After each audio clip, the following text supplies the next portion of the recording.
So I'm going to show you exactly how I revamped a business's finances and skyrocketed their profits. It was a seven-figure company. I took the net profit of that company from under 10,000 to 97,000, and it's growing massively now. So one thing you can notice from that is it was a seven-figure company and they only took a profit of £10,000, which is crazy. Like, it's ridiculous. When I first seen that, I was completely blown away and I knew I could help them massively, which is why the 970% increase sounds so dramatic, but because the business was underperforming massively. If I'm just going to take you through exactly how I did it and ways that you can implement things in your business as well. So the number one thing you need to remember is that no matter how big or small your business is, you need to structure your finances properly, even your personal finances. I always like to run my life like a business. I would use a personal finance statement, which would be my income and my outgoings, and I'd work out what I've got left. Then I can know what to invest, what I can allocate for different areas. So you have that for your personal business, for your personal life, and then you have a profit and loss statement for your business. And this is exactly how to track everything that you are spending and everything that is coming in. So this is an example of a profit and loss statement. This is the exact one that actually I helped with the business. I asked their permission. They said I could show you. So you can, as you can see here, they brought in 1.2 million. So this is for the 2019, 2020, 1.2 million. And their gross profit. So income minus what it costs to make the products. This was a food wholesaler and retailer. So after all of the costs it took to make the products to sell, they had a gross profit of 748,000, which is 61%, which is very good. That's actually a good gross profit margin for a food wholesaler and retailer. And as you come down, you can see there's a lot of expenses there.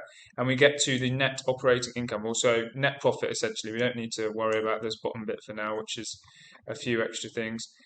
So that, as you can see there, is a £10,000 net profit. So this is very, very bad. That is 0.8%. So what I can help you with and explain exactly what I did is when you know exactly what your income is, once you've worked out how much it costs to produce the products and service that you're having, you come up with your gross profit. Then you can work out what a good average of that is there. So then you should always have enough profit left over after you've reduced all of these expenses, which can be accountancy, wages, bank charges, every single expense that you have within your business, you are then left with your net profit. And this needs to be at a good percentage for you to keep operating in the future and to build capital to keep you moving forward. Because if it's not, like this business, they're going to come into trouble in the future. And they were close to doing so. So you need to know exactly what your profit margins are, and you need to know how much it costs to price your product. So if you're selling a sandwich, for example, you need to know that it costs £1 to make, and then you sell it for £3, which leaves you £2 net profit or gross profit. Then you deduct the expenses. Is there enough in that? Do I need to increase the price of that sandwich? Do we need to reduce the production cost of that sandwich? There's all of these things that you start to work out once you structure your finances properly.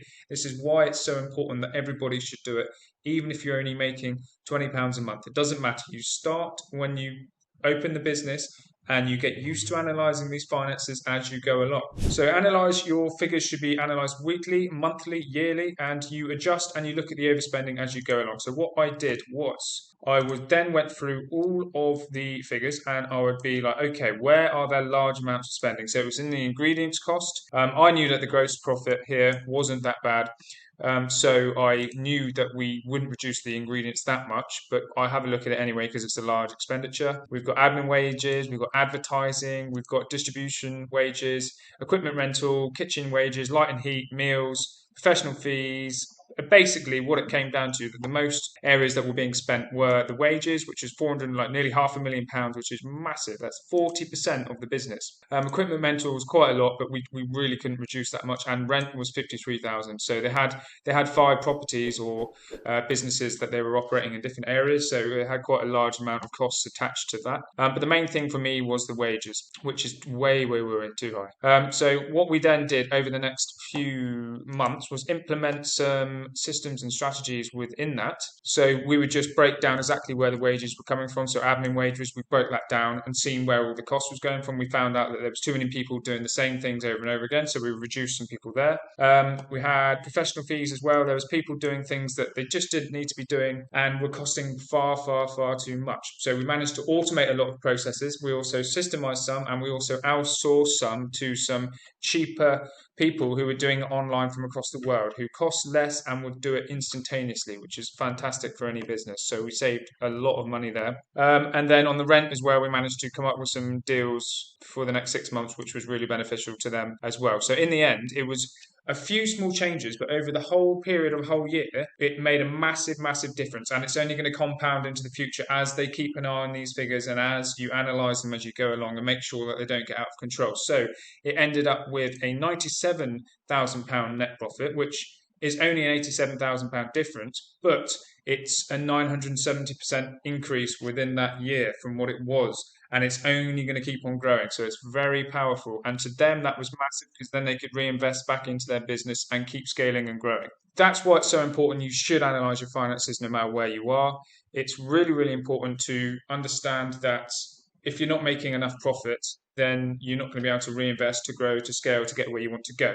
A lot of clients that I work with and a lot of people that I speak to, they don't actually know how much it costs to produce their product or service, how much their gross profit is, or their net profit. So if you don't understand those figures, how do you know what you're making? How do you know what you can reinvest? How do you know if you can expand or when to scale? These are important metrics that you need to know in order to succeed over the long term. So make sure you learn how, when, and where to reinvest your profits back into the business.